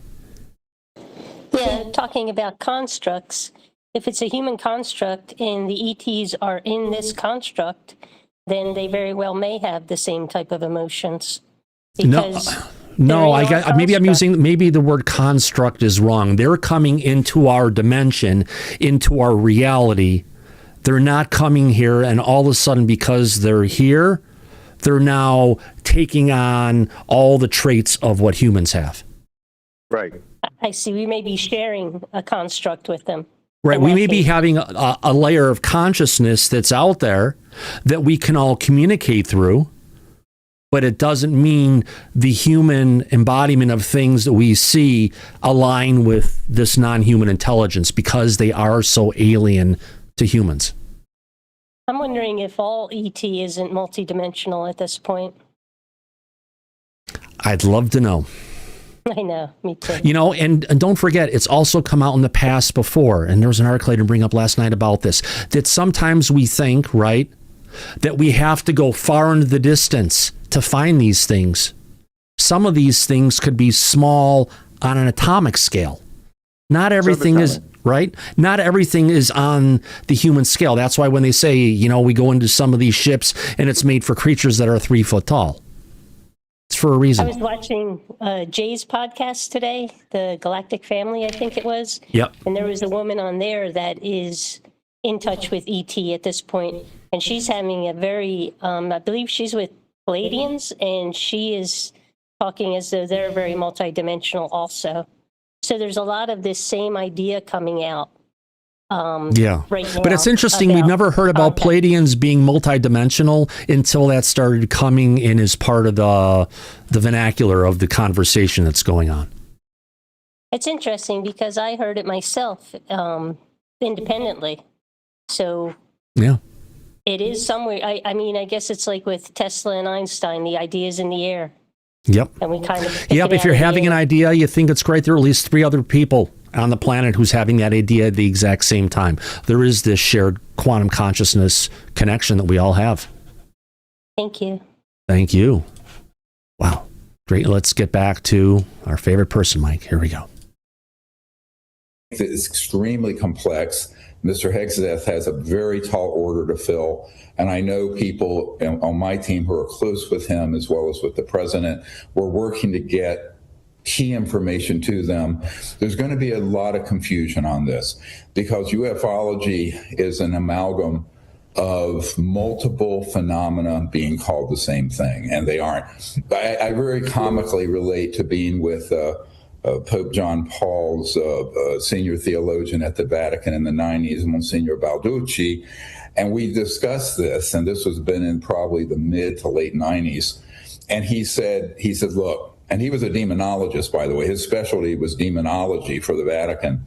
And he said, neither angels nor demons require flying saucers. Yeah. Nick, your hand is up. Do you believe what Stephen Greer is saying, Thomas, in this clip, or do you just not believe it? Do I believe he is advising the president and Pete Hegseth? Not a chance in hell. Yes, I thought so.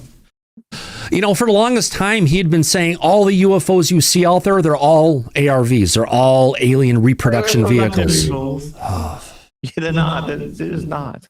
Yeah, I know. And when you're done with this, Thomas, please play Greer's best buddy, his alien friend Bijou, the clip.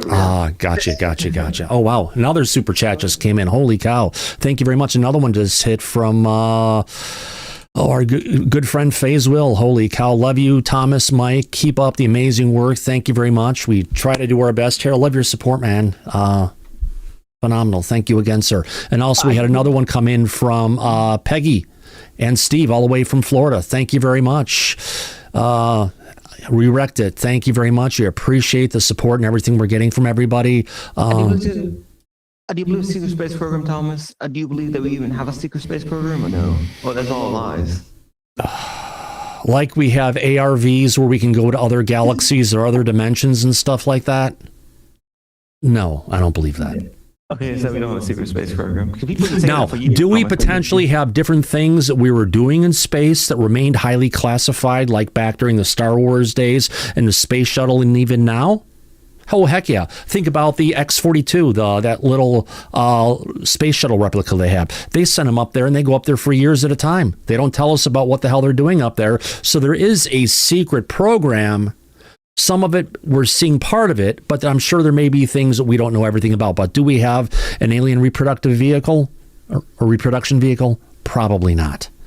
We wouldn't have astronauts stranded at the space station for almost a year because of Boeing and the failure of that technology if we had that type of secret space technology, Nick. We wouldn't have a problem getting back to the moon either. They've been saying for years that we've been living. There's actually humans living in different planets, like with like the military and the I think Air Force. I've been saying that for years. This came back from a remote viewer, Pat Price, last night. When he was doing remote viewing and stuff, he had seen when he was remote viewing alien bases, right? He saw they were humans at these bases, but it's not humans that came here potentially from Earth. These are the humans that left with the Anunnaki and then returned, and they're now at these potential bases. I think we have a better chance of that being real than this. Okay. I trust Pat Price and his remote viewing more than that. Just my own personal take. Here we go. You're right. You make a good point. Let's play the rest of this one. Here we go. So I think one of the problems here is that you have religious fanatic agendas that are overrunning national security concerns and scientific concerns, and this has been deliberately done. I know that since at least the 50s and 60s, this silly game has been played within CIA and DoD circles. There we go. And a follow-up to this, remember Stephen Greer had his friend Bijou, the little green alien, looked like an elf from Santa's sleigh. We have a heartbreaking story that he was actually taken out several years ago. Let's replay this classic clip. Here we go. This is NBC Nightly News with Lester Holt. Good evening and welcome. What you're about to hear may disturb you. Beloved alien celebrity Bijou, the extraterrestrial, was found dead on the outskirts of Wyoming. Reports from eyewitnesses who had spotted two men making a hasty escape from the lifeless Bijou. Currently, the Space Force is conducting an investigation, and a pivotal piece of evidence has emerged, potentially indicating that this could be a case of homicide. We've obtained a leaked audio recording from a nearby trail camera. You think you know pain? Please don't hurt me, please! Remember what you did to me? No! Thank you for watching. I'm Lester Holt. Please take care of yourself and each other. Good night. All right, Mike. That's always a good one, my friend. Always a good one. To follow up with a great clip, absolutely. Yeah. Perfect. All right. I've got to bring this one up. This one is interesting as all hell. And it always happens in Florida, Mike. We got to say this. It always happens in Florida. The story on this one is literally not quite out of this world. However, hilarious to say the least. Yes, we have a Florida man who claims he was kidnapped by dolphins and forced to build an underwater city. Yes, folks, this report of something actually did go on. Not saying that it actually happened, but let's get to this story. We got a picture of the guy, so let's get into it. A Florida man was found sunburned and disoriented on a causeway, claiming a causeway by Sanibel Island. The Sanibel Causeway, claiming he was kidnapped by dolphins and forced to build an underwater city. Lee County Sheriff's deputies responded to the Sanibel Causeway early Monday after a motorist reported a man standing on the shoulder, soaking wet and drawing blueprints in the sand. Now, according to the police report, Ricky James Hollowell, 33, was found barefoot, severely sunburned, and only wearing swim trunks. He told deputies he had been taken against his will by a pod of dolphins 3 days ago and forced to work on what he called an underwater construction project. According to Hollowell and the police report, Hollowell claimed that the dolphins approached him while he was swimming off Fort Myers Beach and, quote, escorted him to a site approximately 40 feet below the surface where they needed help building structures. He told officers that the dolphins communicate through a, quote, a series of clicks that he eventually learned to interpret, end quote, and that the project foreman was a dolphin he referred to as Gerald. When asked how he breathed underwater for 3 days, he said, Gerald handled that. I don't ask questions, and you don't question Gerald. He had drawn an elaborate blueprint in the sand that deputies described as, quote, detailed enough to be concerning, end quote, including what appeared to be condos, a town square, and a recreation center. He told officers he was released because, quote, the dolphins were satisfied with his work, end quote. But he said that Gerald said, quote, they'd be back for phase 2, end quote. Responding Deputy Sean Oakley told reporters, I've been with the sheriff's office for 11 years. The blueprints were the part that got me. He had zoning. Hollowell was transported for medical evaluation. Dolphin project foreman Gerald, unfortunately, was unavailable for comment. Some men build cities on land. Rick Hollowell claims he built one underwater for dolphins, and honestly, the blueprints were hard to argue with. Amazing, Mike. Ricky Bobby, yeah, methamphetamine. It's a hell of a drug, Tom. Oh, I know. Alice, your hands up. Yeah, it's funny, but I'm hearing this more and more about abductions. That possibly it could be our own government using people and giving them a false memory. So there's something to think about there. Even with ET, the abductions may not be what people remember them as, but they're given a false memory of the abduction, of what happened to them. Or sometimes your brain actually goes ahead and fills in the gaps, and it comes just naturally. That's true. I think I saw him up at the entertainment square around here anyway. Oh. No, I'm kidding, Thomas. Not too far away. Thank you, Alice. I appreciate those comments. Yeah, folks, we got to have some fun stuff around here before we get to it. Yeah, I've got another one here. Oh, that one was covered really well. All right. I got to bring this up. We had a story not that long ago. Actually, we've been covering this one for a while. Where is it? Let's get to this one. Close that down. Bring it up. Scientists have been creating things called brain organoids. This is where they take they scrape off human skin cells.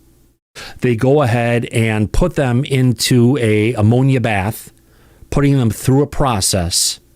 And then coming out of it, these cells turn back into brain stem cells that actually they start to grow and they start to organize. And by the time they're up until this point when we're seeing they're getting little optical sensors put in, they're already at the consciousness level of a premature baby based on the brain activity and what's going on. Granted, they're really small, but they're still showing that level of activity. Now, they said we're not going to use these things for anything nefarious, that we're only going to use this for research for brain disease. Do you believe that, Mike? We lose him again? I think we lost him again. No, I'm right here. Say it again.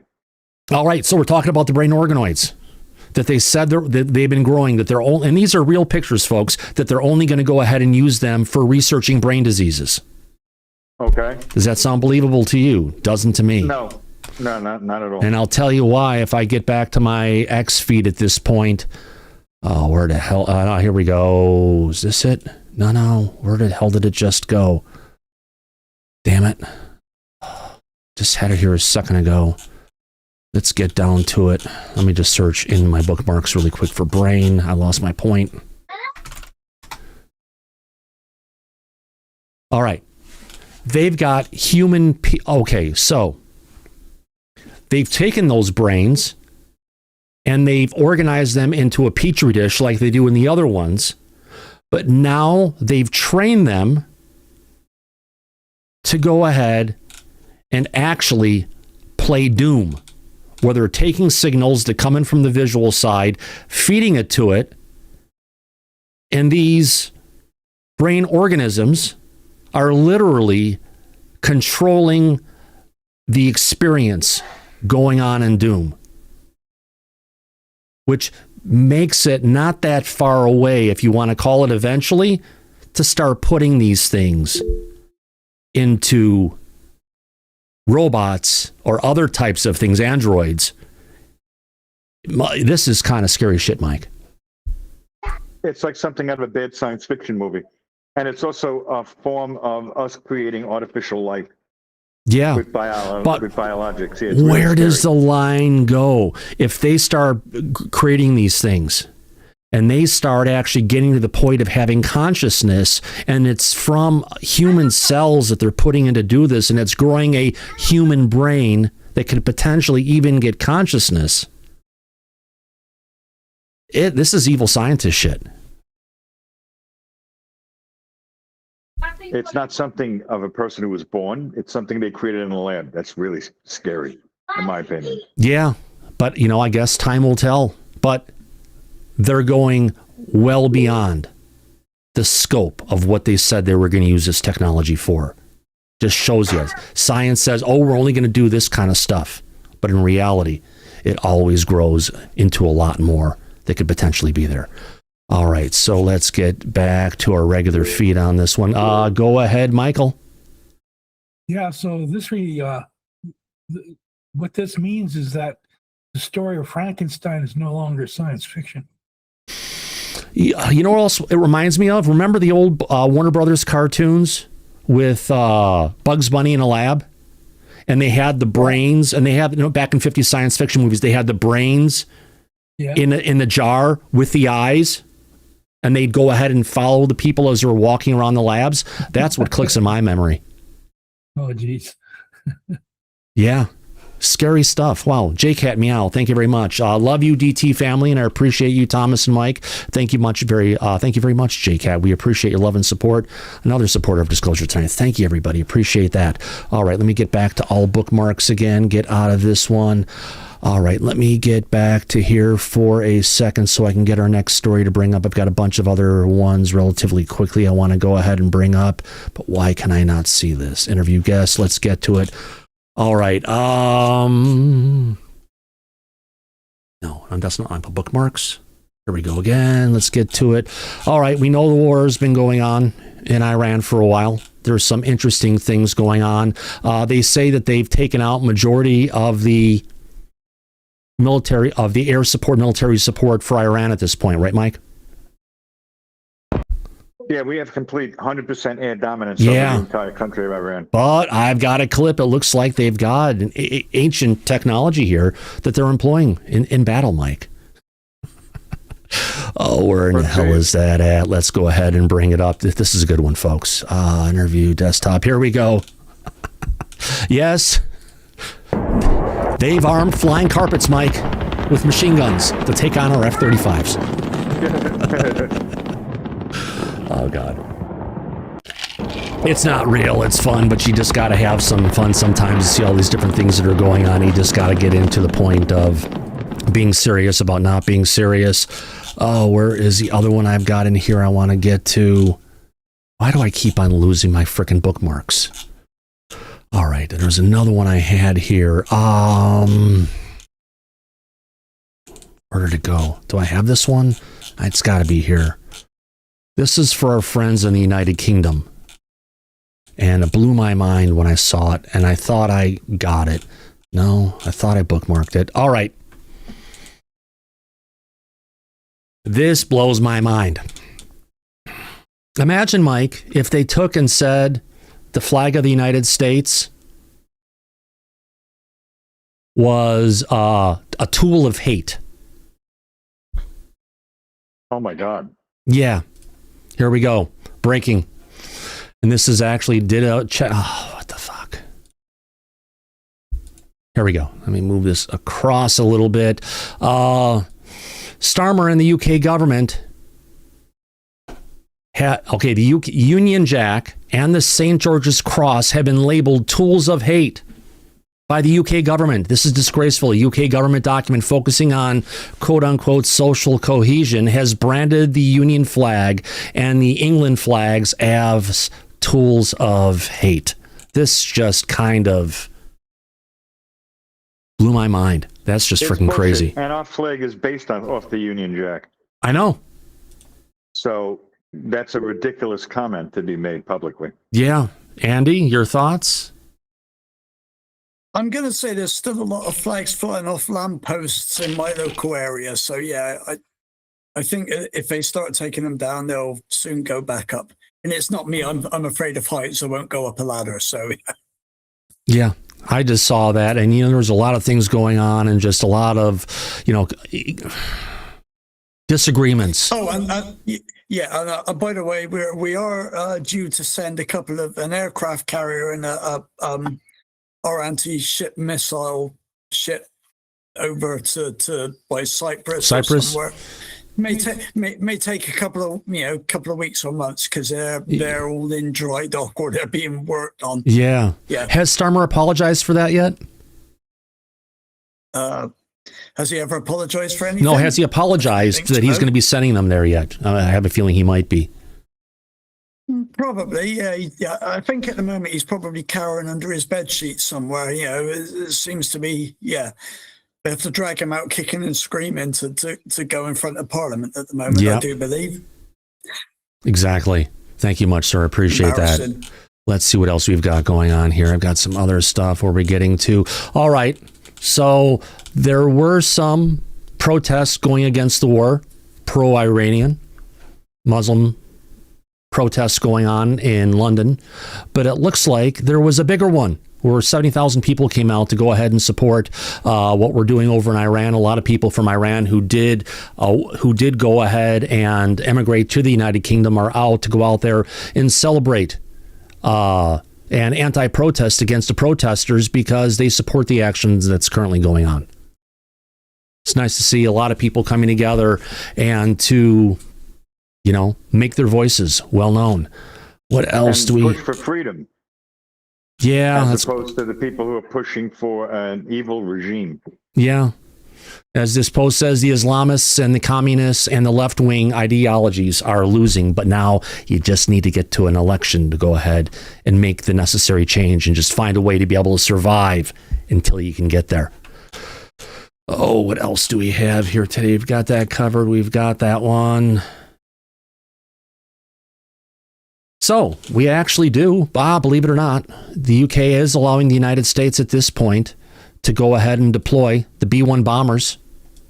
And we had the U.S. strategic bombers have arrived. Let me get this down here a little bit, bring it up a bit more. Have arrived in Britain. Let's play this story here, coming about it from, this is GB News, I believe. Let's play it. Precise and strategic. Well, in preparation for what the U.S. president has described as the big one, 3 U.S. Air Force bombers who are capable of carrying 24 cruise missiles have landed at RAF Fairford's base in Gloucestershire. Dan Whitehead is at RAF Fairford for us. Afternoon to you, Dan. These are massive bits of military equipment, aren't they, landed there at Fairford? Just remind us of the sort of how we got to this point, but also the military advantage to the United States in now being able to land there. Well, originally, of course, the Prime Minister Sir Keir Starmer had not allowed permission for this base and other UK military bases which share resources with the US Air Force to be used for this conflict in Iran. That changed in the last week. This base here in Gloucestershire, of course, Diego Garcia, the contested base in the Chagos Islands, also being used as part of this operation. And as we have seen last night, just before 6 o'clock, the first B-1 Lancer bomber arrive here on the runway at RAF Fairford, and this morning 3 other of the planes. These bombers are hugely significant for the US Air Force. They are worth something in the region of $317 million US dollars each, so $1.2 billion of US Air Force bombers arriving in the last 24 hours or so. They can travel in excess of 900 miles an hour, and as you mentioned, carrying more than 20 2,000-pound bombs. The restrictions, of course, placed by the UK government are that they will be used, and the base here in Gloucestershire used for limited defensive purposes, limited defensive strikes on sites in Iran, and those are the restrictions outlined by the Prime Minister over the last week. Oh, I was just heading out, Mike. Defensive. They're going to use the B1 for offensive actions. No, he said defense. Yeah, defensive actions. Yes. Mm-hmm. Aren't these the ones that carry the Moabs? Yes. Yeah. They carry 22,000-pound penetrating bombs. Yeah, I think I've got some videos of those going off after we see this. Here we go. Also, look, this is a key US Air Force base. It is strategically important. It has been used over the years for operations to the Middle East, trading purposes as well for the war in Ukraine. You often see bombers, transporters, the C-5 behind me, flying over the villages here in the Cotswolds on trading missions over to the Baltics as well. But there has been protest against it just around the corner, about half a mile away at the main entrance to RAF Fairford. I've just left there. There were around a dozen or so anti-war protesters gathering outside the base there, simply not happy at the UK's involvement, as they see it, in this conflict in Iran. But yeah, as I say, strategically important. I was inside the base last August when the Vice President J.D. Vance came to meet troops, to rally the troops here. There's several hundred US Air Force personnel here. He was handing... Andy, go ahead. Yeah, sorry, if my button will work. Did he say there's about a dozen anti-war protesters? I'm sure there's probably more actual plane spotters there at the moment. Yeah. If you want an hour or so away from me, I would have been there plane spotting these things as well. So, yeah. Yeah. You know, Fairford was one of the places we were tracking when the drone situation was going on in the United States. And I think they were actually even talking about some drones over at Fairford just last week. Yeah, it's about an hour and a half from me here, from where I live. But yeah. So yeah. I've been on site. I've been to an air show there a few times. So yeah, great air base. If any of your fellow countrymen or women who are working there or are having their time off and watching us, I will salute you and welcome to the UK. Yeah, absolutely. Well, it looks like Andy, about those. I did say we've got some big kabooms going on over in Iraq right now. This is potentially one of them, a massive blast in the rocks of northern Tehran as U.S. and Israeli forces up their game in the ordinances that they're using at this point in time. That is a mate. Holy cow. That is a... Let's put this back. That is one heck of an explosion. Holy cow. Yeah, I'd like to say that's not the ordnance that exploded. You know, that's actually whatever they were hitting. So yeah, that looks probably like an ammo dump to me. Yeah. So we've got another one here coming from Fox News that happened about 3 hours ago. Another clip. Yeah, they fucked around and wow. That's another huge one. I know these aren't necessarily what they're blowing up. Right now, they're going for really deep bunkers to go ahead and get to some of these facilities where this stuff may be hidden. But yeah, it's being ratcheted up a bit more. And here there was earlier today, a massive U.S. attack on another IRGC base that's out there. That's the Iranian armies. There we go. Just taking up the sky completely with smoke and everything. It's it's one heck of a battle, all while Trump at this point is now came up with a new coalition for the Americas called the Shield of the Americas, where Ecuador is already going ahead and attacking the cartels, and it's in organized fashion to go ahead and bring down the cartels that are operating with impunity in Mexico all the way down to Argentina. Can't wait to see where all also, is. Thomas, can I chip in?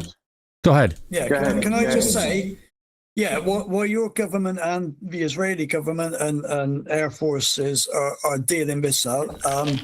Many of my UK politicians were busy doing the cha-cha-cha at some charity dance event. So, yes. Yeah. Says it all really, doesn't it? Everyone has their priorities. Okay. Ramon, do that at 10, and we'll have to time you out. All right. Yeah, I know. Is this a Marvel movie? It's looking like this. Let's get into it. All right. If you guys haven't heard about the Shield of the Americas, I got a minute 23 coming from the White House talking about this. Let's just go ahead and hear this one little bit here. This historic day, we come together to announce a brand new military coalition to eradicate the criminal cartels plaguing our region. And you have a lot of it. One of the things when we were talking backstage, you were telling me the crime, the cartels, and we're knocking the hell out of them where we can. We're going to go heavier. You saw what we were doing with the boats coming in. The boats, there's not a lot of people coming in by boats anymore. We knocked down drugs coming in by sea. Drugs coming in through water is down 96%. We're trying to find out who the other 4% are, because I think they're the bravest people in the world. Either that or they don't watch television, right? They're either very brave or they're not watching. But we're calling this military partnership the America's Counter Cartel Coalition. And that's what you need. You have cartels. They seem to grow in this region unbelievably rapidly. Has to do with drugs largely. Earlier this week here in Miami, Secretary of War Pete Hegseth, who's right here. Pete, you are fantastic, doing a great job. We're proud of you. And representatives of 17 different nations formally entered this new alliance. The heart of our agreement is a commitment to using lethal military force to destroy the sinister cartels and terrorist networks once and for all. We'll get rid of them. So there you go. They're getting ready to go ahead and deal with the cartels. Here's one of his sayings from it about how serious he is. And terror. I'm just afraid if they start a war down there in Central America, and we have so many things going on in Iran at this point, we're getting too many fronts going, aren't we, Mike? Yeah, which is a very bad place to be. Yeah. History has showed us that when you fight too many battles in too many fronts at the same time, you can sometimes fall short and lose the war. So I hope it doesn't get to that point. Yeah, same here. And terror. And some of you are in danger. I mean, you're actually in danger. It's hard to believe. But we're working with you to do whatever we have to do. We'll use missiles. If you want us to use a missile, they're extremely accurate. Boom. Right into the living room. And that's the end of that cartel person. Yeah, so looks like they're ready to go ahead and take the American military machine and turn it towards south of the border. There goes the price of avocados. Oh, yeah. Exactly. The price of everything has been going up because of this war going on. So why not have other things get affected as well while we're at it? Yeah. But even if, avocados would be and one it of sounds those, like even if President Scheinbaum, who's the president of Mexico, doesn't want us to go there, he says, quote, I say we have to eradicate them. We have to wipe them out. The cartels are in Mexico. We can't allow that. Wow. Well, the corruption is so high in a country like Mexico that the reason the cartels have basically gotten as much power and authority over there as they have is because a lot of these officials are corrupt. So now the United States is stepping in and telling them that you can't allow that to continue. Yeah. Which is the right thing. Yeah. Oh, yeah. With all these things going on, we're just going to have to go ahead and, oil's going to hit $150 a barrel. We'll see what happens. But if we stop export of oil out of the United States, Mike, we can handle everything on our own here. If we had to, we could. That's and right. It wouldn't bring the prices up like they are at the pump every day. Right. So I don't know if we're not doing that already, but I just the saw American people are the ones feeling it at the moment. I just saw an increase in gas. It was $4.68 2 days ago, and now it's $4.86. Right.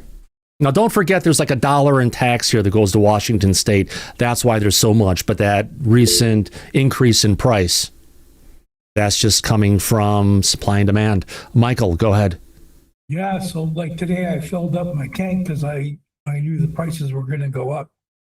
Shell was selling at $1.49 a liter compared to the co-op, which was selling at $1.39. Right. 10-cent difference. Oh, yeah. So some gas stations jack up their prices immediately. Yeah. And others wait for it to actually roll over. Yeah. What I can say is if there are those out there who are Costco members, membership has its benefits. Cheap gas. Now, turning our look. If there's a Costco in your area. If there's a Costco in your area, absolutely. There may be, there may not be. Well, remember when we had an oil pipeline that Greenpeace was going ahead and protesting, the Dakota Access Pipeline protest at Standing Rock? Yeah. Well, a jury has said the group helped fuel illegal disruptions and defamation, and the judge cut a verdict of $435 million in damages that Greenpeace must pay. Now, they're probably going to go ahead and appeal it. However, Greenpeace only has about $23 million in assets and about $1.4 million in cash. This could signal the end of Greenpeace in the United States. Well, because the legal costs are going to burn through whatever cash they have on hand. Oh, God, yeah. Well, no, this is the judgment. They're going to have to go ahead and, it's going to be crazy times, Mike. Well, they're going to have to appeal it, Thomas, like you just said. Yeah. And at $500 an hour for the attorneys, I have a feeling it's going to burn right through their cash. Unless Greenpeace, of course, has got attorneys who are covering, pro bono, yeah. Free? Yeah. Oh, yeah. Yeah, maybe not. Yeah. Well, we've covered everything on UFOs. We've covered some international pieces of what's going on in the UK right now. Here we got some stuff in the United States. Mike, anything else from your side that we haven't covered today? No, I think we basically covered everything that we were talking about before the show. Yeah. And it was a hell of a conversation today. I really enjoyed it. Yeah. Great times, everybody. I appreciate you all coming out to this episode of Disclosure tonight. Let me get this going here. I want to thank everybody for coming out today. What a great show. What a great audience. I'm going to go ahead and specially thank everyone who threw some super chats our way today. That includes, let's bring up the list. Amanda, thank you very much for a super chat of the night. Faze Will gave us one. Thank you very much. Love you as well, my friend. Peggy and Steve. Another great couple. We got Faze Will again. Love you, Thomas and Mike D. Keep up the amazing work. J-Cat Meow. Love your DT family, and I appreciate you, Thomas and Mike. Thank you, J-Cat.